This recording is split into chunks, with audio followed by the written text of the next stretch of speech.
Welcome to Scale Her Up, the show for female business owners and leaders who want to grow profitable, sustainable businesses without burning out.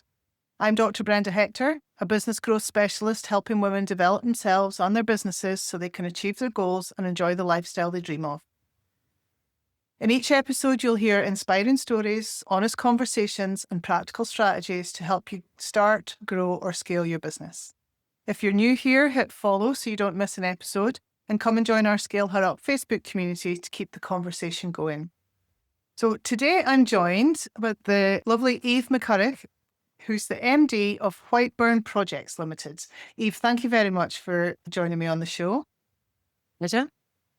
Looking forward to it. Let's just start with an introduction to Whiteburn Projects. What is it that you do in your business? So Whiteburn, today we're an SME house builder. We're actually this year very proudly Homes of Scotland. We won the 2 property awards in Scotland, which is Homes of Scotland and the Scottish Home Awards. And we, for 2025, are the SME house builder of the year. We won those awards probably 3 out of 4 years for Homes of Scotland. So we're obviously doing something quite well. Fantastic. Well done. Yeah, so we're a small team and we are a house builder. So our head office is based in Edinburgh. We currently are building homes in Fife and we're about to start some developments in the Scottish borders. So we're southeast of Scotland based. The business itself has been going since I think 1992 when it was formed by my CEO, John Shepherd. We did commercial development. I think we did the first loft apartments in Edinburgh. We did for some of the first sort of taking townhouses and converting them into retail and office. We actually built the building that my office is in, where I'm sitting in Edinburgh today, which was part of the Hollywood Distillers redevelopment. And we built the building that's next door to us. So it's quite nice that we've sit in the providence of what we've built. And yeah, we're a small team. We are quite passionate about what we do, quite passionate about the homes that we design, the quality of how we build, the people who we work with, the level of customer experience that we give to our clients, because I think we all recognize that really your home is your single largest financial investment that you'll make. And that's very much where we sit. So whether you buy the smallest house from us or the biggest house, we aim to give you the same level of quality and care and delivery. Yeah, that's us. I suppose home is where the heart is, the phrase, isn't it? There's so much emotion involved in the residential properties. Yeah. It's huge. I think we all probably take a home for granted if you have one.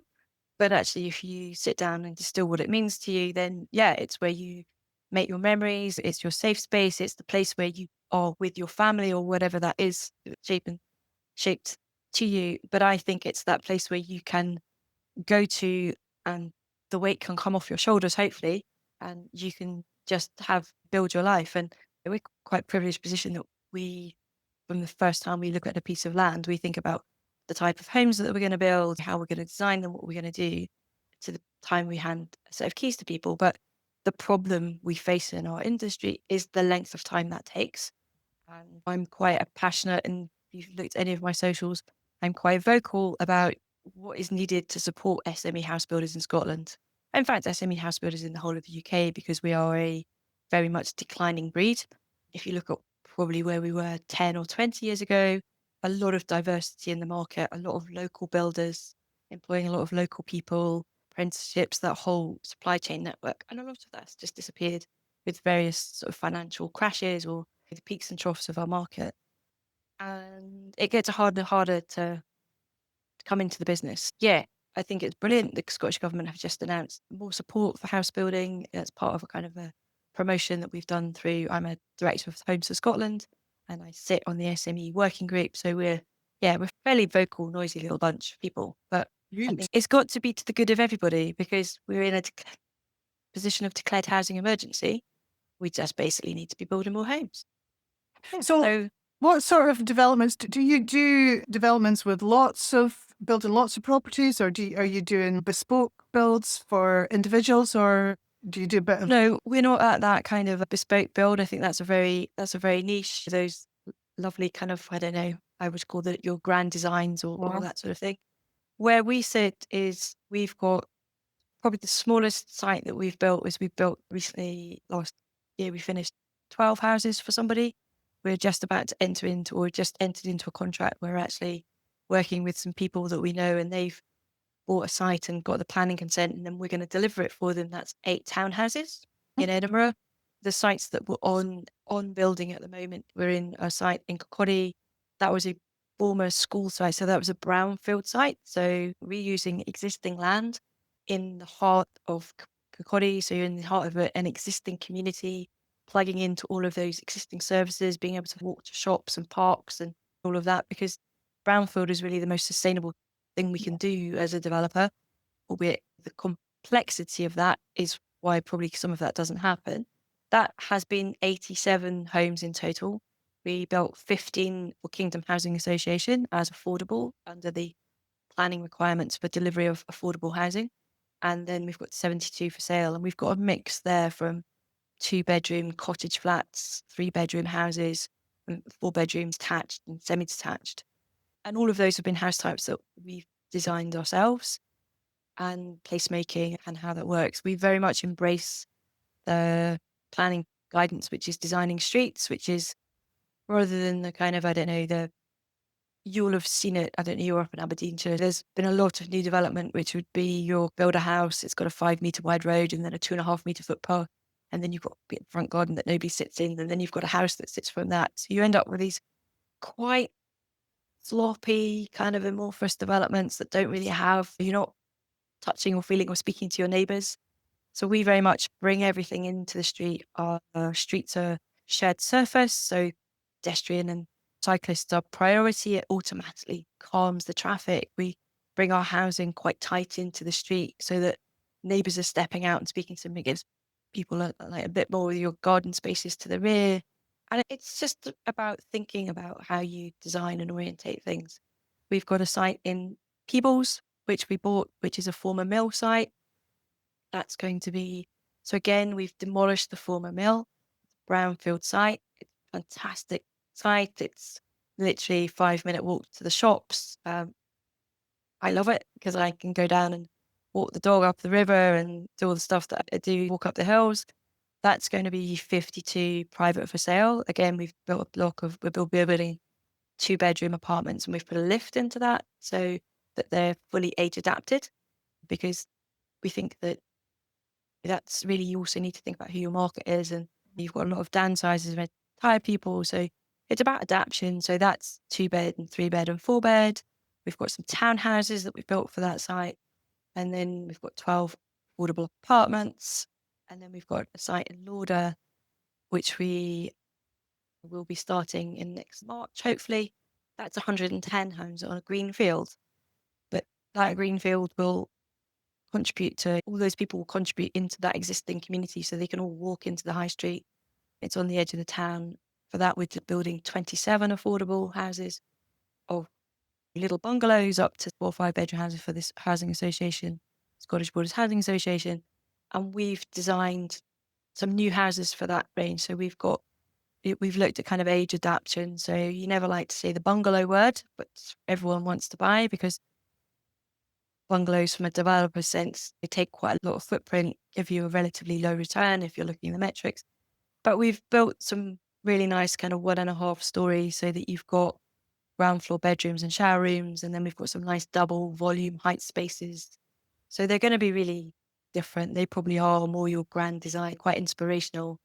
But it's, you have to think about who you are going to sell to, and that where people are in those stages of their life journey. And how we probably approach it is, the best people you will want to buy from, or most people want to move, is they want to move within their community. So they're moving because they maybe want to go up, down, sideways. So it's how you appeal to all those people. So that's maybe a very long-winded say of what we do. You can maybe tell I'm quite passionate about it. Yeah, I can. Yeah, but no, it's important to explain what you do and why you do it. And I'm going to pick up on something that you said there. You like brownfield sites or the sustainable. Yeah, it's sustainability, I guess, that you've got a lot of boxes to tick in terms of sustainability for new build houses these days. But it's something that's important to you. I think it is obviously important. Equally, I have to run a business. Yeah.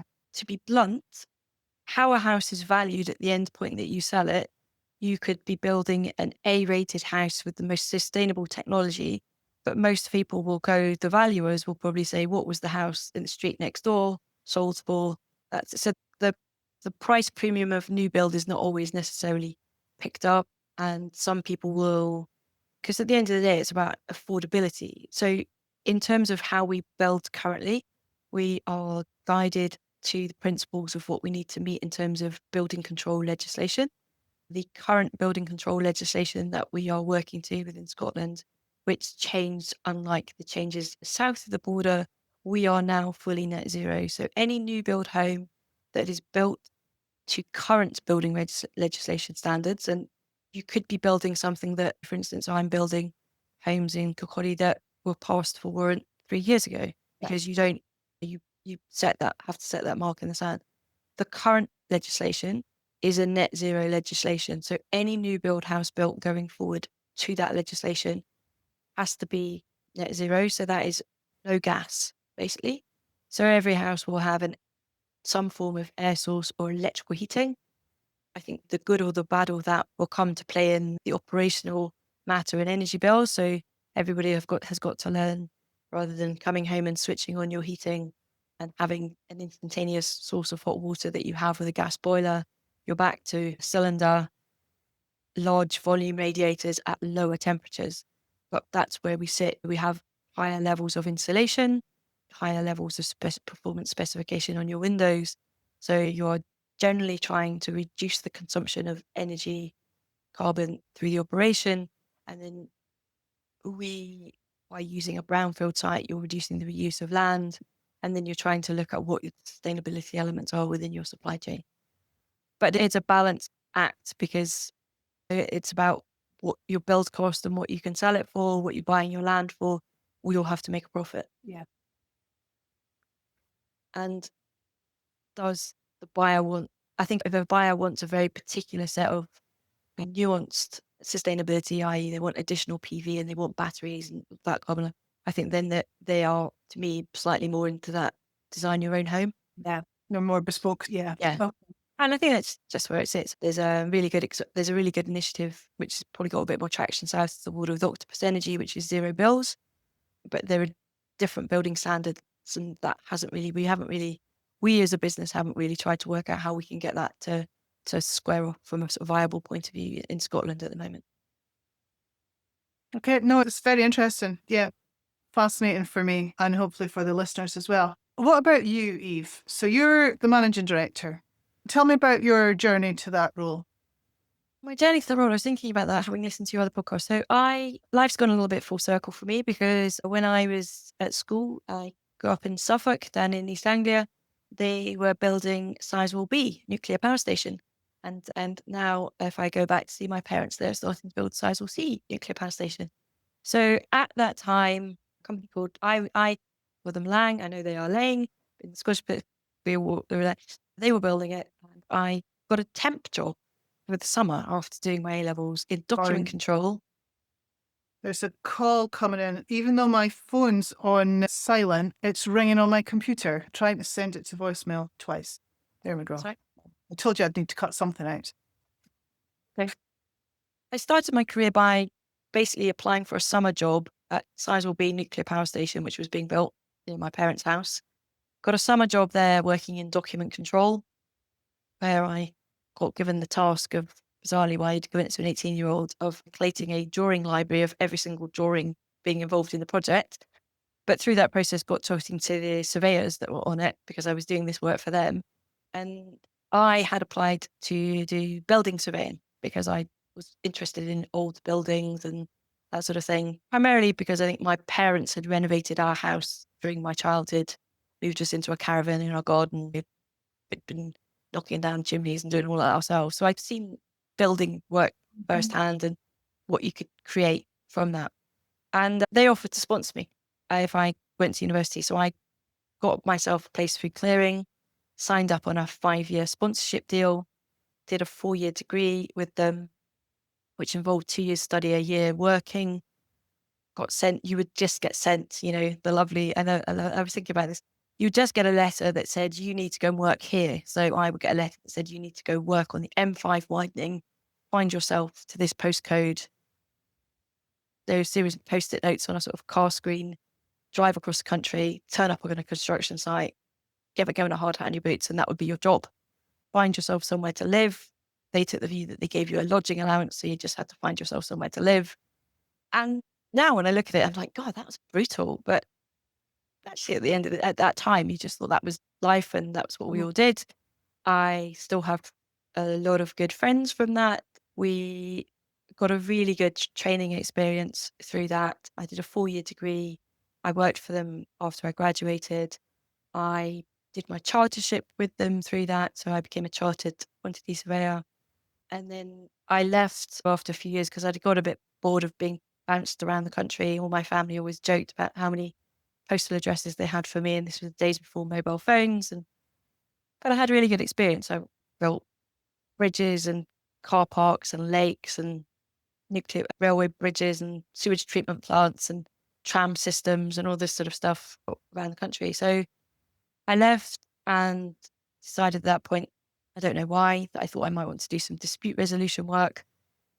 I soon realized I didn't want to do dispute resolution work. So, and also at that time, they were wanting me. And life happened. I got married. I'm no longer married. We went traveling. We did a load of stuff. And I transpired. I moved up to Scotland. And when I moved up to Scotland, I needed a job. So I put my CV into an agency and I got an interview at George Wimpey, as they were the house builder. I interviewed there on Monday and I started work there on the Thursday. And that left me working for George Wimpey, that became Taylor Wimpey Scotland, for about, I think it was there for 8 or 9 years.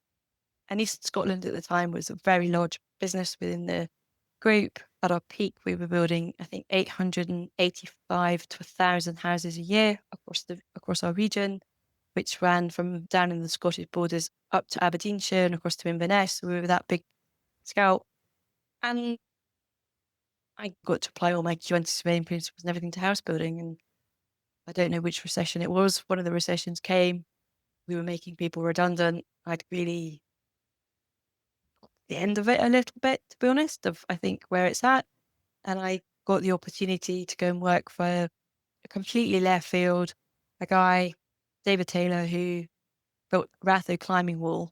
And he was wanting someone to go and take a contract to build a climbing wall in an aerial assault course in Dubai.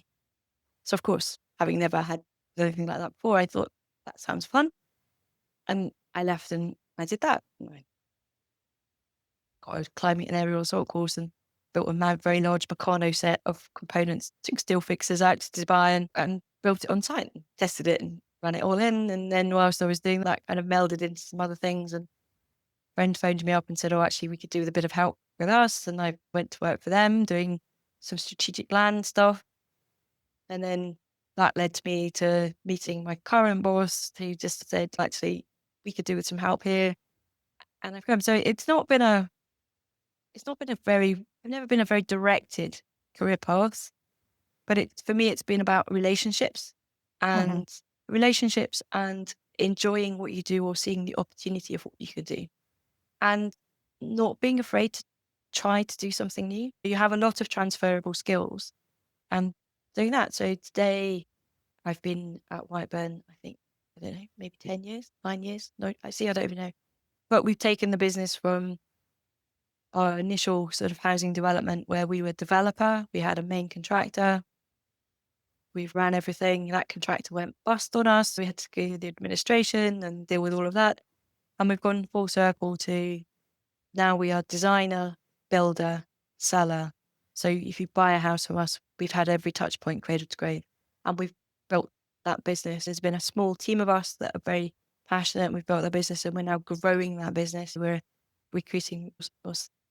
But I've done that not on my own, with a really good team of people around me and really from leaning into the support of all those really good people that I've met along the way. Because I think Oh, sorry, on you go. because Scotland's a village and there's so many people in our industry that are just excellent at what they do.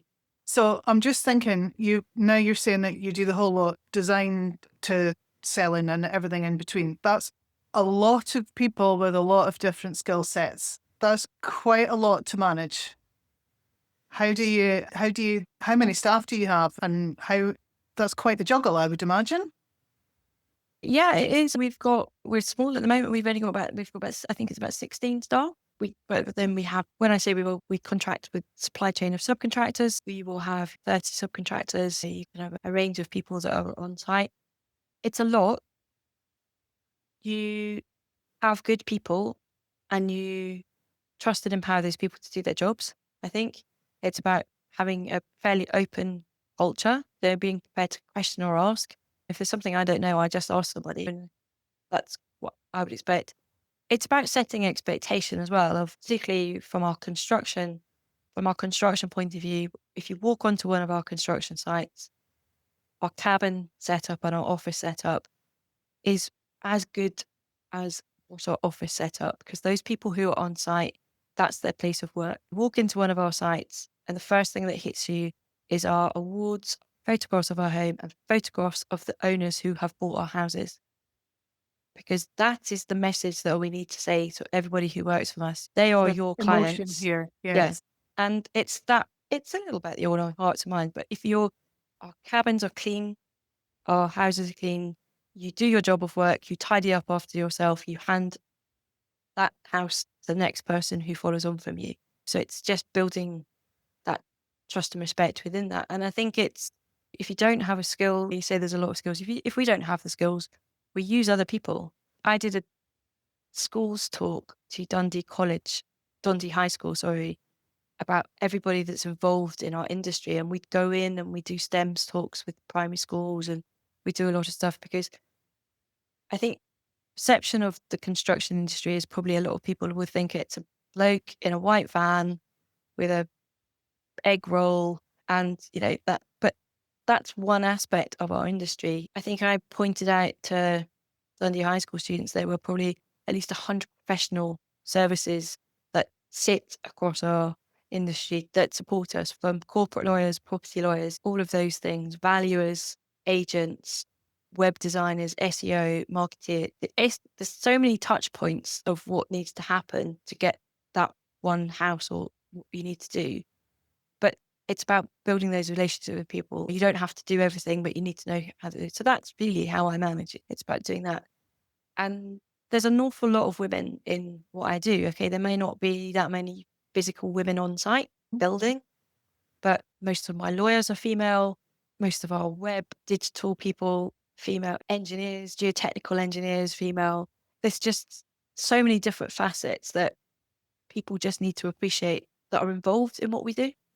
And those opportunities for anyone as a careers, but particularly if you're a woman, you don't need to just go, oh, actually, I don't need to. And fine, I don't really want to be lifting plasterboard, shifting stuff. But yeah, there's a lot of aspect of that. So are you quite, you're saying you've been going into schools. Are you pushing the opportunities for women in the construction industry, or is it just put for everybody? Because I'm aware that there's a lack of talent in the construction industry that probably has an impact on costs for you because people Yeah, I want. mean, I think there's huge stats, isn't there? The average tradesperson or tradesman or whatever wants it, they're the wrong side of 40, probably heading towards the wrong side of 50. So yes, we have a problem. We have a skills gap.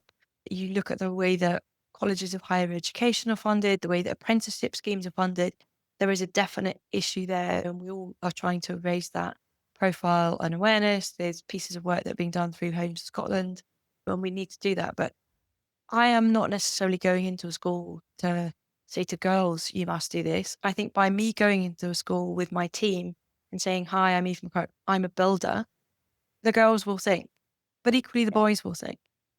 And we will start by saying, okay, hands up if you live in a house. Hand up if you had a poo this morning and it flushed down the toilet. Because, they all teeter around and you're like, because all of that's been designed, your Wi-Fi, your internet, all of those touch points of, we don't live in mud huts anymore. We're not hunter foragers. We all live in an urban society, and an urban society relies on our industry to support your urban living. So that's, I think, the comms piece that we have. We give them you'll love this. We give them a little land appraisal. So they have a little piece of land and they need to work out how many houses to put on it and come up with a design, and they get paper scissors and they cut the houses out and they do all this. And one of them gets to be the architect, and one of them needs to work out the numbers, and they need to work out how much they'll sell the houses for and what they'll build them for and what their profit will be and all this sort of stuff. And they all fall out. It's like your whole world in the little hours exercise. Brilliant. But it's really good to see them do it and to get that connection, I think, those connection points. That's Yeah. great. Yeah, I'm a scout leader, so I totally get the building interest and building skills in young people that I can think determine where they're going to go. Yeah. it's connecting those points. They might have learned, might have done something in maths that day, and they might have done something in geography that day. They might have done something in something else that day, but English that day, but they've got to connect, all of that connects together. So I think that stuff like that, if you can give some of that they'll be the sort of things that kids will, because it'd be very unusual that people come into schools and do those sorts of things. They'll be the things that people will remember. And we've had some lovely feedback, and some people have asked us, can you send that to us and we'll do it again? Yeah, that's fine. So yeah, we're just about to start on our merry round of going around the schools again to do all of that. It's quite good fun. Oh, that's brilliant. That's great. Great to hear that you do that. So you're running a business, lots of moving parts. What are the highs? I think the highs are actually, I'm very lucky that I can go and look at something that we've built. So we build, if you can go to somewhere and you can drive in and look at something that you've built that's added to the landscape, or you can see that people are generally happy there, then that's the high for me. That's quite a good point, that people move in, and actually if someone moves into the house and I never hear from them, then I've done the right thing, because they've moved in, they've got any complaints. Yeah. But believe it or not, that is probably, I know a new house gets a wrap, but that's probably the majority of our customers. We get very upset if we have the odd one or two customers who are not happy. It does. But equally, you have to be resilient to say, some people will push you and you just have to say, that's not us. But that's a high. I think if you're bidding on a piece of land and you get it, then that's great. It's also slightly worrying because you're wondering if you've paid the right price for it. But anyway, moving that through. But it's just actually seeing the team come together, looking at how something's built that looks like the CGI, and you're like, oh, that's amazing. It looks like, what are we going to do? Winning awards, the recognition for my team, that's high. I've just coming out of a year's process of securing funding for the business going forward. And that's primarily been secured on the basis of our kind of reputation and what we do. So that's really good to have that recognition. But I think what we do is really hard. I know everyone will say this. You all say the same in your business. I think the business landscape at the moment is really hard, and it's probably really hard to carve out those highs. So I think when you do get those highs, you really need to recognize them, because there's a little bit, and I'm very bad at that. I'm like, oh, that's just something I've ticked a box off, and then I've got to go on and do a whole load of other things. But yeah, it's good, I think. Yeah, no, it's good. It's good to celebrate what's going well and make an effort to show that to your staff and your customers and to everyone. What are the lows then? What's been some of the biggest challenges you've faced? Big challenges for us is, I think, legislation. Changes in legislation. There's a lot of legislative changes at the moment that is probably, I don't think, very joined up, and understanding the implication. There's been a lot of lobbying of us for things like the building safety levy. Now, I very much appreciate that replacing cladding on buildings in a post-Grenfell position is absolutely critical and paramount. Yeah. Should I, as a small SME house builder building a 2-story houses in the Scottish borders, be forced to pay a as yet unidentified sum of money for every house that I legally complete that I can't build into my budget, and I have no idea what that's going to be, because the only place that can come from is my profit? I don't think so, but that's a landscape that we face. And so there's a lot of kind of us, so as a body, lobbying to say, actually, if you could just tell us certainty, we just need certainty. Because I guess if you don't have that, maybe you don't build. Yeah. And you said there's a housing crisis, so yeah, You probably don't not joined build, up. or you build it into your contract such that you're going to deduct that value of that off the landowner. So then, and we are starting to see that in Scotland, of land not coming forward, because by the time the landowner has been chipped for whatever building safety levy is going to be, and for the new contributions for a school, whether it be a school to be built in the future, or as we have had a school that was built and open years before our site was even allocated in a local development plan, with no evidence given as to the cost of the school or the capacity built for our development, we were being asked to pay contributions. Whereas we had been told we wouldn't need to pay contributions, and then we were asked to pay contribution. So our landowner has ultimately had to bear that cost of that. But that's been a very lengthy process. It's involved lots of separate negotiation. It came down to a recommendation of to council officers to politicians, and the politicians chose to overturn that decision, and that effectively has caused us a year's delay. And so it's those things which you are some of those things are outside of your control. So you're trying to run a business dealing with the knowns that you know, but it's the unknowns that you don't know, how you can't control, that are quite difficult. We're seeing increased lengths of time for planning decisions, and that's not just because of the operation of the planners. I think the planners probably do a very good job, but all of the consultees who feed into that planning response, if they're late, there's no repercussion. If somebody doesn't give a response back within that time, planner can't move forward. There's no kind of, I'm just going to make a decision on your behalf. It's, well, you have to just wait. Oh, that person's off sick. Or we've only got one of that person in the council. Or SEPA, they'll respond when they want to respond. And from a business operational point of view, that's all of our money locked up and tied up. Yeah. We don't see as a developer the pound that you put in on day one when you first think about looking at a piece of land, you don't get back until you've got the right way through your planning consent, all of your technical consents, got onto site with all your debt finance, paid everybody, paid all your subcontractors, legal all your houses, repaid all your debt, and then you start to get a repayment. So the rates of return for house building is that length of time is getting longer and longer. And that's a challenge of a barrier to entry for SMEs to come in, Absolutely. Yeah. because the ask of us is higher, the bureaucracy is higher, and the length of time is longer, and the accessibility for debt finance is reducing. Yeah, it's that landscape is really difficult to work with. And that requires a lot of resilience, if I'm honest. So funny you mentioned resilience. Then my next question is, what have you learned about yourself, Eve, while you've been running business? I probably don't take no for an answer quite often. I can be a bit of a dog with a bone, definitely. But I really like people, I think. I really like just the whole sort of diversity of what we do. Yeah, what have I learned about myself? I've learned that I'm quite resilient. I've learned that I can be really bloody minded when I need to be.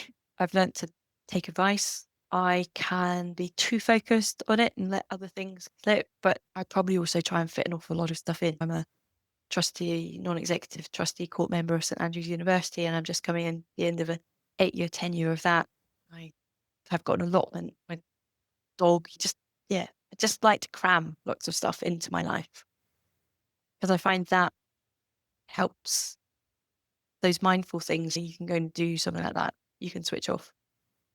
Oh, yeah, absolutely. Gardening's amazing for just finding calm, isn't it? Yeah. Yeah. Nature. Fabulous. What advice would you have for another woman thinking of taking a senior role? I would just say, just go for it. Go for it. I think women probably sometimes have a bit more imposter syndrome than men. I think that's, somebody said to me, if you were a man, you'd just be almost think man. Sometimes those type of men, Yeah. just put yourself out there. Yeah, just go for it. Don't be afraid to ask the stupid question. I quite often sit in the room going, I really just don't know what you're talking about. I'm quite open. I'm like, sorry, that's my menopause brain. I've just got no idea what's going on. And just don't have a good set of friends, have a good set of people that you can take sound advice from. If you're not enjoying it, and if you're really not enjoying it, giving up or changing is not failure. Mm. It's actually about respecting yourself. If you are to that point that you just don't want to do something anymore, or you don't want to do it, or you're not enjoying it, you only have one life. Yeah. And I think just look at what else you can do. Appreciate what else you can do. I think we're all quite amazing people. So We are. And honestly, every interview I do. Everyone is amazing. Yeah. We're running out of time, Eve. I could have talked to you all day. I've got lots of things that I didn't ask you. I didn't ask you about who's been your biggest supporter. I didn't ask, yeah, oh, lots of things I didn't ask you about. Maybe I'll get you back on again. But Is there anything that I didn't ask you that I should have done? Anything that you want to add to the conversation? no, I don't think so. I think sometimes why I maybe, but I think for me, it's what we do as an industry, I think is sometimes misunderstood. You hear so much of, oh, they're building new houses over there. We don't need any more houses. And I think part of what I will like to do in terms of if I speak to anybody or if I'm going into schools is to get involved in the local plan development. Every single area of Scotland has a local development plan, and that local development plan cycle sets out what's going on for the future of your area. If a piece of land has been zoned for housing, it won't have just appeared overnight like a mushroom. It will have gone through probably a 5-year process to get to that point to then come through.